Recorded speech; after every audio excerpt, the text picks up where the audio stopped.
What is the probability of you or anyone getting three people in first place, second place, and third place correct over an 8-man race? 1 in 336 chance. That's roughly a 0.3% probability. 0.3% probability. All right, let's see if we can improve on that. All right, so we need a strategy in order to predict who is possibly going to come first in the 100. No, we can go the typical route and the common sense route, and the probability of you guessing who is going to win from this strategy is the most straightforward and the easiest, which is who has the fastest times for the year. No, that is a very easy approach, but we can go horribly wrong in a couple ways. Just like in 2024, when Noah Lyles edged out Kishane Thompson by, I guess, 1,000th or 5,000ths of a second. And how can we see some of that come in? The reality is we can and we can't. First thing we're going to do is we're going to take four guys. We're going to go Kishane Thompson, Oblique Seville, Noah Lyles, Bednarek, and we're going to take all of their races and we're going to consolidate them, where we're going to add them together and create an average. And essentially for this year, we have their averages, which turns out to be, for Kishane Thompson, 9.8 seconds, 9.85 seconds to be exact. We have Oblique Seville, 9.86 seconds. We have Noah Lyles, 9.98 seconds. And we have Bednarek, 9.89 seconds. No, their personal best. Kishane has a personal best of 9.75. Oblique has a personal best of 9.81. Noah Lyles has a personal best of 9.79. And Bednarek has a personal best of 9.79. For now, we're going to ignore win factors. Those are extremely important and contributing factors, of course. But for the sake of this analysis, we're going to just ignore that for now. We're going to go over a couple factors. Some of these factors are the subjective ones, which is peak and ability.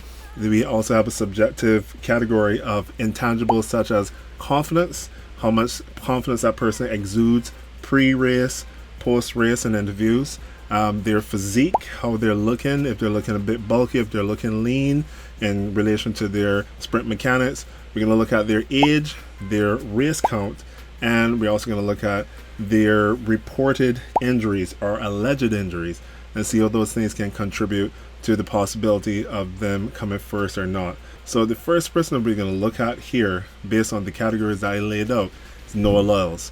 So Noah Lyles' peak in ability. Again, we're starting with the subjective part, things that we cannot quantify easily. His ability to peak, we do have some evidence from the Olympics last year. He ran his personal best in the 100-meter finals, which is pretty amazing. He dug deep. He pulled that out of the ether, out of nowhere, around a 9.79, first time ever in his life. And so he does have the ability to peak when it matters. He is a time and time again champ at the 200, but right now we're focusing on the 100, and I'm going to give him 1 point for that. Now, the intangibles such as confidence, we know people love him or hate him. He does have confidence. He has the ability to execute when things matter the most. He is a clutch athlete, so I'm going to give him 1 point there as well too. His physique. In 2025, he looks slightly bigger than previous years, but it doesn't seem to be negatively impacting his ability to run sub 10. So I'm going to give him a 1 there in that area as well. I'm going to give him a -1 for his age. Now, Noah Lyles is not old by any measure at all, but in the world of track and field, when you look at a lot of athletes peaking, with the exception of a handful of people, talking about my guy from St. Kitts and also Justin Gatlin, I would say that a lot of athletes typically peak in 21 to 25 in terms of their personal best. So I'm ready to be corrected on that and eat humble pie, but I'm going to give him a -1 because he's 27. He's not the end of the road. I believe he has like another 5 years of success in his career, but it also is not a positive because of repetitive strain injuries, slower reaction times, etc. as you age. And the next category that we're going to touch on for Noah Lyles is his race count for 2025. He has had a minimum amount of 100s at least. He's had 3 at least. He has not maxed out or peaked out on his body, so that I'm going to give him a +1 for having less races in 2025 for at least the 100. We know that he ran the 200 a few times as well, but doesn't seem like he's really overly exerted himself in any way to have a peak or injury of any sort.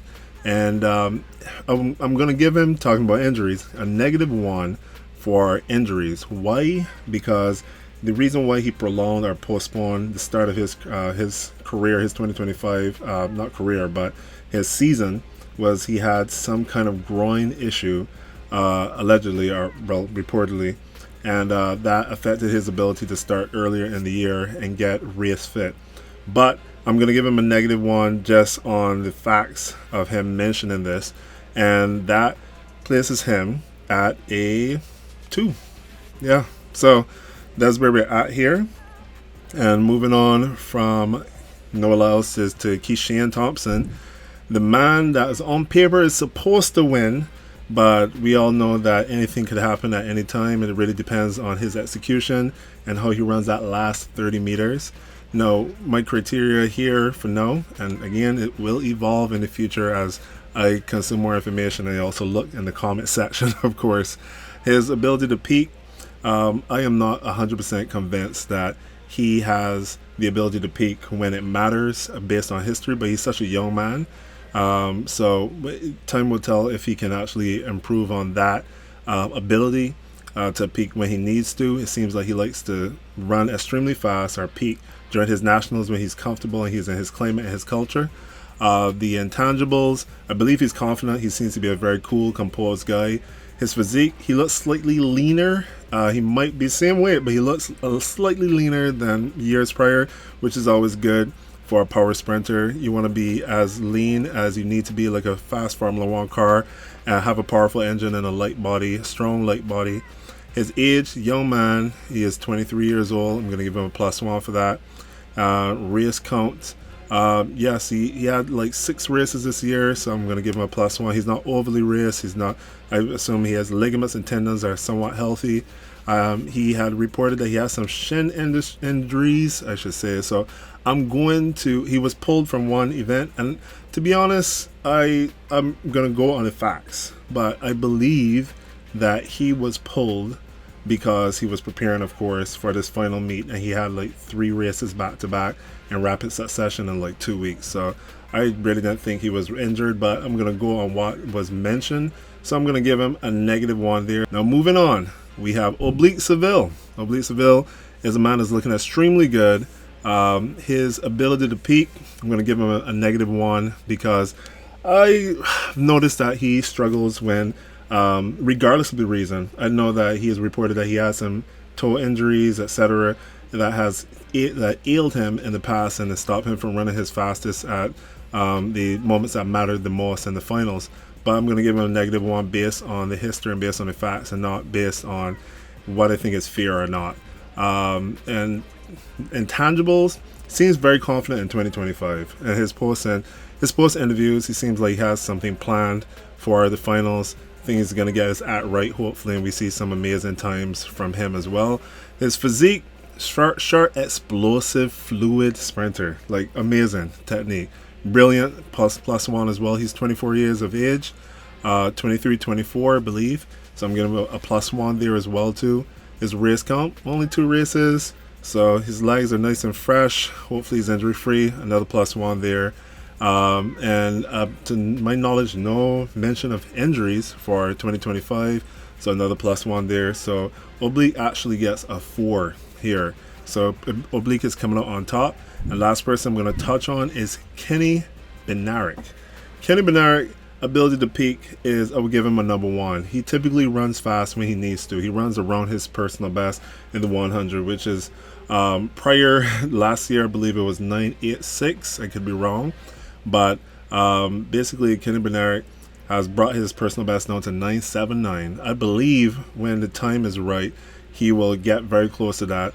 So I believe his ability to peak, he will do that. He'll give him a +1. Intangibles, I think that he, weirdly enough, although to counter what I just said at the beginning, I think when it comes to Noah Lyles, I think Noah Lyles, at least for now, is living in his head rent-free based on past media and stuff that we've seen post race. Yeah, post race there's a bit of content that suggests that there's some issues that plague him mentally when it comes to being ready for these big matchups and these rivals. His physique, no, I will give him a 1. Seems to be lean, seems to be healthy, looks good. His age, he's a bit over the fence, quote unquote, when it comes to running these amazing times. I think he might be able to peak in the 200 and run a personal best. I'm not sure if he might be able to pull off that 979 given equal conditions and a stiff competition. So I'm going to give him a -1 for age. Not saying that his best is behind him, but statistically speaking, it's going to be very challenging for him to pull off consistently amazing times going forward. But I'm again willing to be corrected on that. Race count, I think he had a bit too many races with Grand Slam track, etc. for 2025, and that might have a negative impact on him being able to run his best in the 100. At least I'm giving him a -1 there. He also had, I believe, some kind of injury earlier this year, so he has an additional minus there as well too. So he has a grand total of -2. Not saying that anything can happen in the 100. He can, everyone else can make a mistake and he can come out on top, but I do not see, unless he has an amazing rest and explosion and mental day, I don't see him coming out on top. However, track and field, just like any other sport, they're glorious uncertainties, and I'm absolutely sure that there will be some dark horses. There will be some people that essentially are going to shine and get into those semifinals and finals and knock out someone that we do not expect to be knocked out. And I think that we are going to be in for a treat in that regard. So yeah, glorious uncertainties. Track and field is extremely hard to predict, because in my next video I'm going to talk about all the things that can contribute to someone's failure.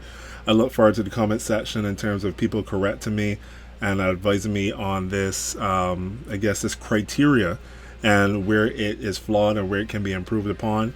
And yeah, I will be sharing the next video on all the ways. This video is on how people could possibly win and why they win, and all the ways on why they could possibly lose, because a lot of these things are double-edged swords as well too.